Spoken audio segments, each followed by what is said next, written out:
मैं गुजरात की जनता का बहुत बहुत धन्यवाद व्यक्त करता हूं, क्योंकि उन्होंने हमें honourable prime minister Narendra Modi जैसा बड़ा विश्व नेता जो माननीय प्रधानमंत्री के रूप में इस देश को दिया, और इसी वास्ते आज देश की गतिशील विकास जो हो रहा है, इसके लिए मैं सबसे पहले उनका बहुत बहुत धन्यवाद व्यक्त करता हूँ। आज इस चुनाव में, गुजरात के चुनाव में मुझे लगता है कि सबसे पहले गुजरात के चुनाव में भारतीय जनता पार्टी तो बड़ी मेजॉरिटी से जीत रही है। आज तक जितने सीट, सबसे ज्यादा सीट गुजरात के इलेक्शन में इस बार भारतीय जनता पार्टी को मिलने वाले हैं। इसलिए मैं फिर से एक बार राष्ट्रहित और जिस तरह से गुजरात मॉडल यानी भारतीय जनता पार्टी ने विकसित किया है, वो देख के फिर एक बार गुजरात की जनता भारतीय जनता पार्टी को बड़े बहुमत से यहाँ से जिताएगी। यहाँ की गुजरात की सरकार अपने सीएम भूपेन्द्र भाई पटेल डबल इंजन में ऑनरेबल पीएम नरेंद्र मोदी जी के नेतृत्व में जिस तरह से गतिशील विकास कर रही है, मुझे लगता है इस तरह का विकास बाकी और किसी स्टेट में नहीं दिखा जा रहा है। क्योंकि मैं खुद यानी चीफ मिनिस्टर होते हुए उनके बाद में हम विकास करने लगे हैं, क्योंकि 2014 से जिस तरह से गति विकास की बढ़ी है, उसी तरह से जिस तरह से यानी बाकी सभी स्टेट को इससे पहले इस तरह से विकास कभी नहीं हुआ था। बता दूंगा क्योंकि गोवा राज्य तो 1961 में लिबरेट हुआ, क्योंकि अभी भारत जोड़ो की जो बात कर रहे हैं उनको तभी भारत जोड़ने के लिए गोवा नहीं मिला था। गोवा तो उन्होंने ऐसा ही छोड़ दिया था। थैंक्स फॉर द गोवा के जो सभी स्वतंत्र सेनानी थे, देश भर के जो स्वतंत्र सेनानी थे, उन्हें गोवा मुक्ति में यानी 14 साल लेट लगा, तभी भी यानी कांग्रेस का देश में राज्य था और पूरे उन्होंने कभी भी कोशिश गोवा मुक्ति में नहीं लगाई। फिर भी 1961 में गोवा मुक्ति होने के बाद 10 साल लेट में मुक्ति होने के बाद भी हमने जिस तरह से 50 साल में जो डेवलपमेंट हुई थी, वो अभी 2014 से लेके 2022 में इस 10 साल में जितने डेवलपमेंट हुई, लास्ट 50 साल में भी हम नहीं कर पाए। डबल इंजन के सरकार के वास्ते ही इंफ्रास्ट्रक्चर डेवलपमेंट और ह्यूमन डेवलपमेंट हम कर पाए। This is the simple example. More than 22,000 crores of rupees had given by the honorable PM and the government of India for the development of Goa। उसी तरह से मुझे लगता है कि जो विकास की गति 2014 के बाद पूरे देश भर में मिली है, इससे कभी भी इससे पहले नहीं मिली थी।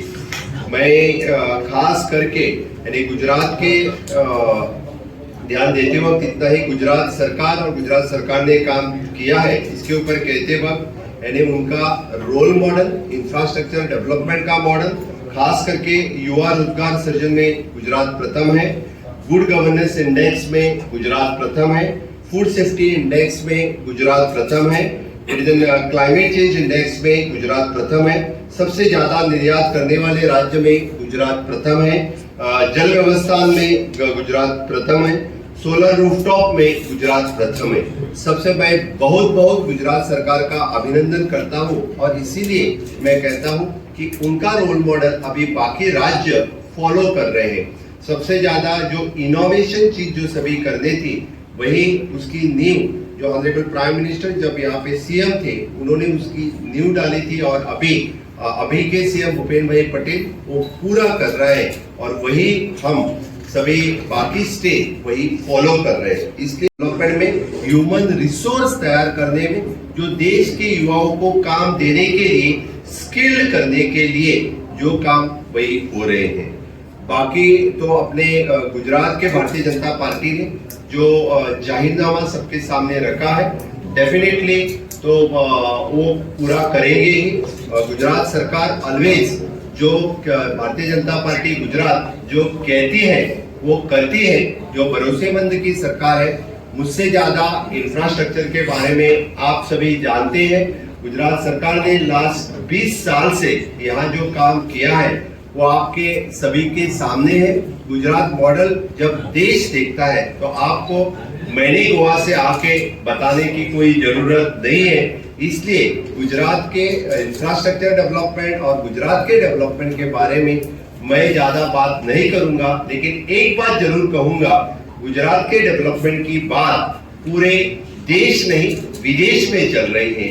ये बात सही है कि पूरे विदेश में कि गुजरात मॉडल इस बात को लेके विदेश में भी उसकी चर्चा हो रही है।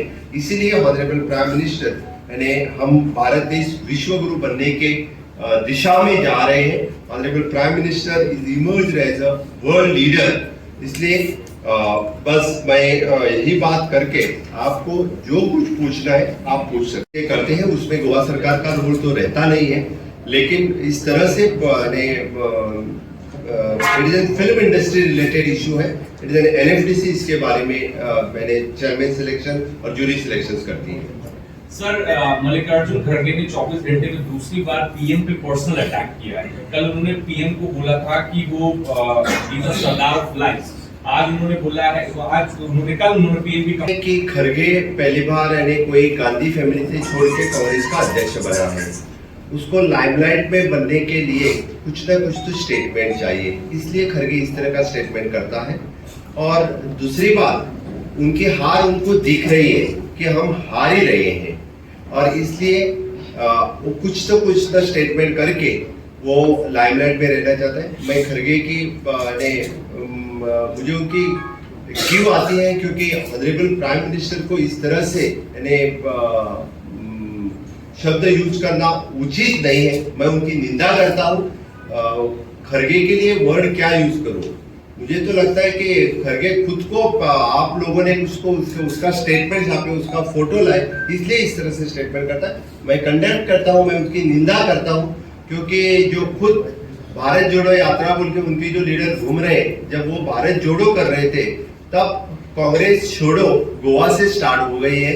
उनके खुद के जो एक्स चीफ मिनिस्टर, उनके खुद के लीडर ऑफ अपोजिशन, उनके साथ में कोई रहना नहीं चाहता है। आम जनता तो छोड़ दो, उनके लीडर्स उनके साथ में नहीं रहना चाहता है। आप देखो, गोवा में लास्ट टाइम भी उनके लीडर ऑफ अपोजिशन के साथ 10 लोग भारतीय जनता पार्टी वो खुद ज्वाइन हुए, हमने उनको लाए नहीं।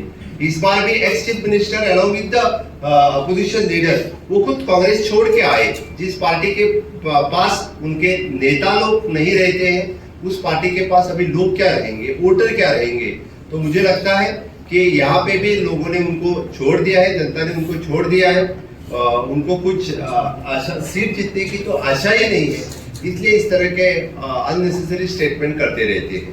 बहुत अभिनंदन करता हूँ। और भूपेंद्र भाई पटेल जिस तरह से काम कर रहे हैं, मुझे लगता है गुजरात इससे भी आगे और ज्यादा डेवलपमेंट करेंगे। खास करके केंद्र सरकार ने जो उज्जैन का कॉरिडोर बनाया, अयोध्या का राम मंदिर बनाने स्टार्ट किया है, काशी विश्वनाथ बाबा का कॉरिडोर जो बनाया है, इसीलिए पूरे देश भर में इसी तरह से विकास बहुत ही अच्छी तरह से विकास कर रहा है। खास करके मैं इसीलिए इस गुजरात के इलेक्शन में बस इतना ही कहूंगा कि गुजरात मॉडल पे जो इलेक्शन अभी होने जा रहा है, इस इलेक्शन में मुझे पूरी उम्मीद है कि अब के पहले से सभी रिकॉर्ड क्रॉस करके यहाँ पे भारतीय जनता पार्टी सबसे ज्यादा सीट जीत के आगे आने वाली है। और 2024 के लोकसभा इलेक्शन के लिए this will be the one set as the example for the 2024 election के लिए, और यही से 2024 की इलेक्शन की शुरुआत हो जाएगी। 2024 में फिर एक बार देश में जो रिकॉर्ड देश के लोकसभा सीट भारतीय जनता पार्टी को मिले थे, उससे ज्यादा सीट मिलके फिर एक बार honourable prime minister Narendra Modi ji इस देश के पंतप्रधान बन जाएंगे। इसकी शुरुआत अभी 2024 की इलेक्शन की शुरुआत इसी इलेक्शन से हो रही है। मैं फिर एक बार गुजरात के लोगों को यहाँ पे रिक्वेस्ट करने के लिए आया हूँ। आपके माध्यम से मैं उनको शुक्रिया गुजार करता हूँ। उन्होंने बार बार भारतीय जनता पार्टी को यहाँ से जिता के दे दिया। इस बार भी भारतीय जनता पार्टी को बड़ी मतों से यहाँ पे जिता के देंगे, और फिर एक बार भारतीय जनता पार्टी की सरकार यहाँ पे आएगी। डबल इंजन की सरकार जो ऑलवेज इंफ्रास्ट्रक्चर डेवलपमेंट और ह्यूमन डेवलपमेंट में बिलीव करती है, मैं ह्यूमन डेवलपमेंट इसलिए कह रहा हूं कि खास करके द स्किल डेवलपमेंट मिनिस्ट्री तो 2014 में फॉर्म हुई।